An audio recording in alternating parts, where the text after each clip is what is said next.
Hi guys, this is Luetin, and today we're looking at Conquest Assault on Wake Island.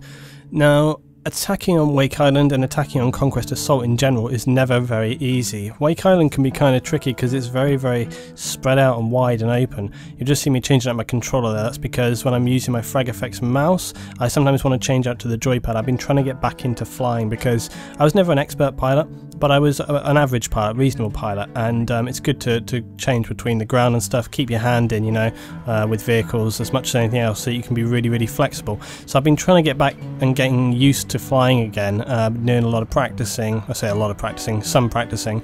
I'm going to do perhaps a few videos actually about flying and, you know, the exact fact that I have lost a lot of flying skill and I want to get that back, so it could be my road to becoming a better pilot. So anyway, we're on the gamepad here, not the Frag Effects, and you can see that basically I'm just with a random pilot and we're trying to sort of do something here. We're taking a lot of beating here.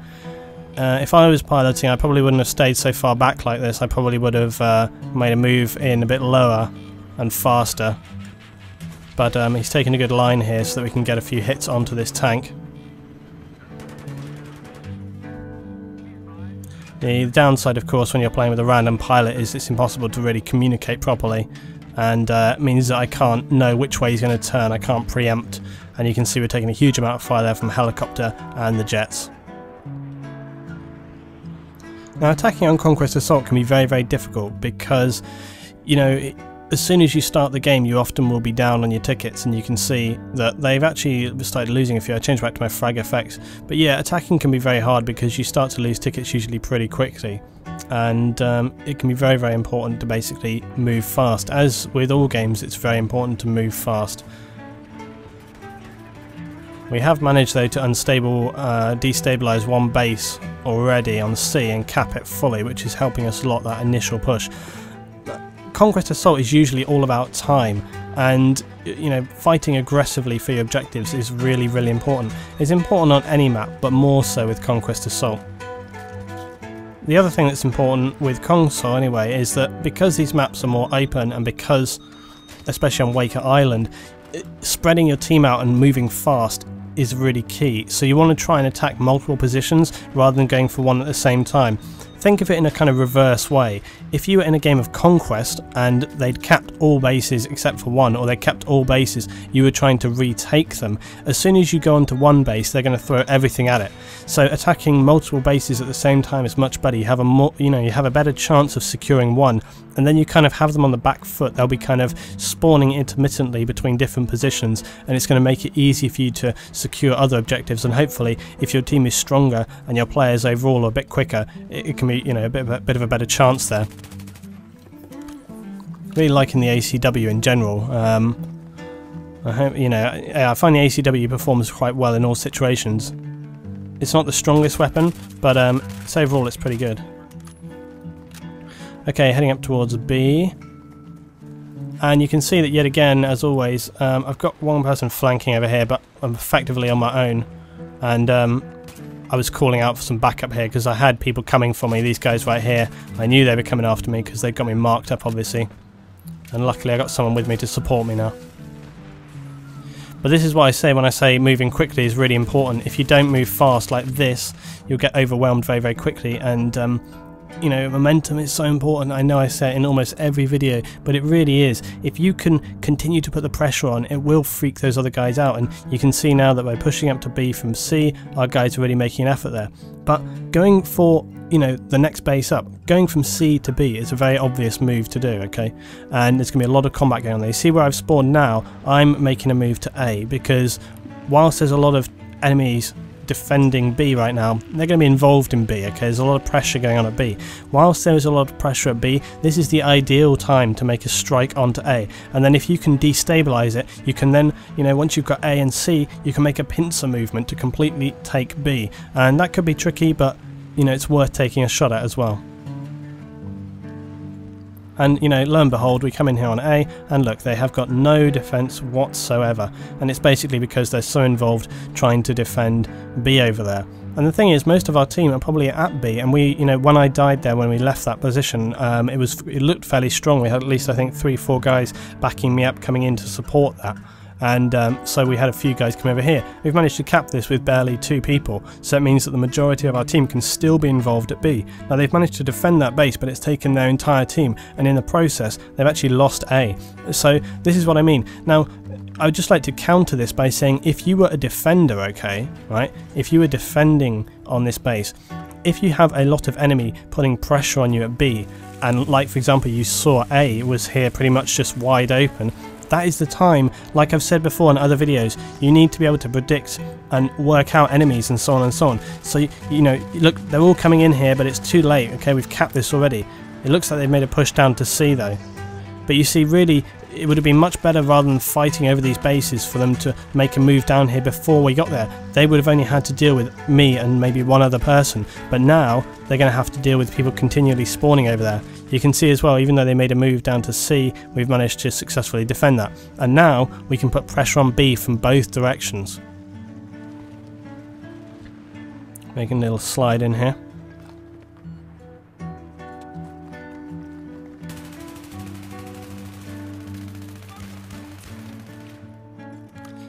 Look at this, I remember I was shouting at, who is this? I don't know who's next to me. Oh, it's Rave or whoever that is. I was saying to him at the time, look, these people doing it again. See now, Airborne knows to not sit on top of me, and I didn't even have to tell him. But when we were in the game, I was like, dude, get off me. What are you doing? Don't sit on top of other players, especially when you've got plenty of space, alright? We have plenty of space at B.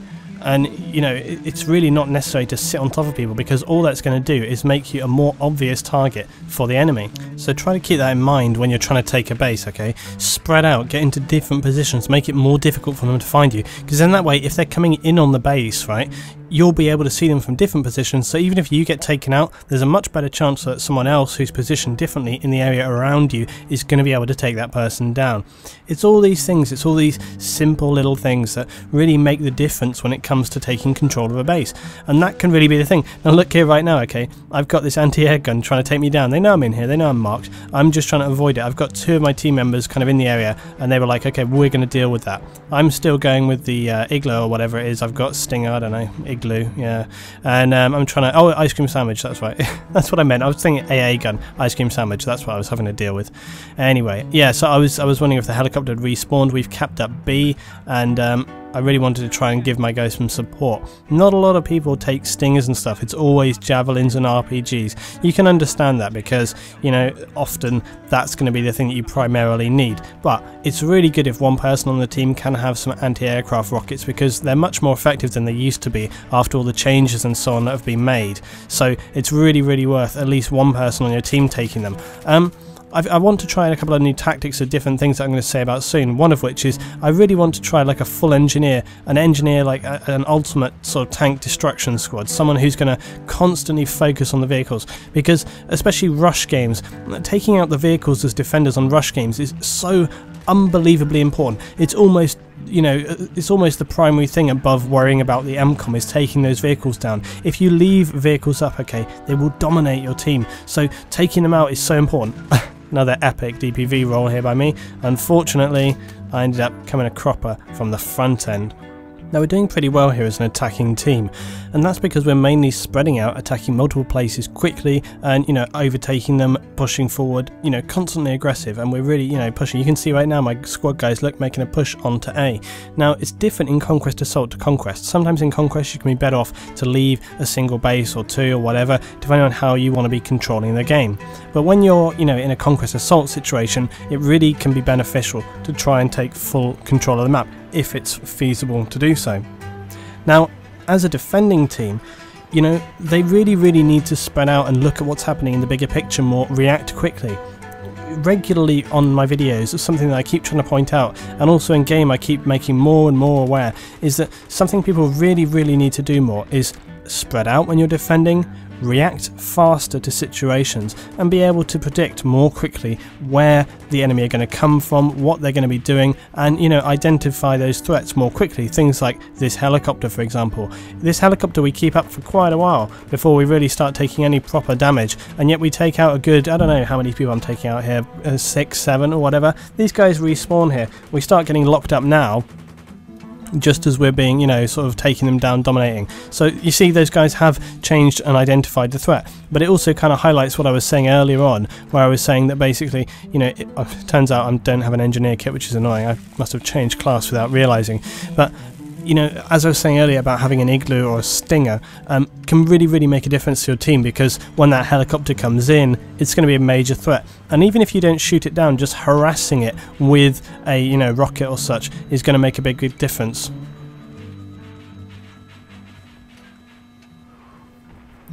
I don't think changing out to the joypad makes a massive difference when you're in a gunner position. In fact, the frag FX handles quite well in most gunner positions, but for flying, definitely for aircraft and so on. But I want to say as well, to begin with, I was having a real hard time with the frag FX when I was using it for vehicles and stuff. That's changed around now, and I generally find that you really can handle vehicles quite successfully with the mouse. It's only aircraft I need to change out for, and changing out will literally take maybe 1 or 2 seconds. It's not a big amount of time, so it's very workable when it terms of playing the game, you know. So this round hasn't been a particularly tricky one for us in terms of attackers, and we've won it quite simplistically. I think the biggest thing that you could take away from this as an attacking team is not so much how well you've done as an attacking team, but think in you know, where have the defense let them down.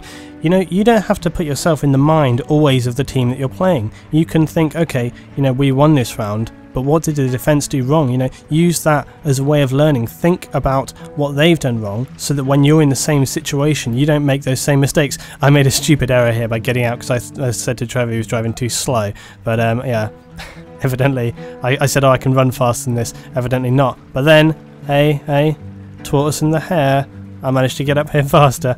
So also, I said to everyone about this because of the Amtrak here. I said, look, they're pushing, they're trying to get back onto B. I said, this is the perfect opportunity for us to sneak around and try and capture A. They've made a push towards B, and again, we're coming up from, you know, behind to steal this off of them.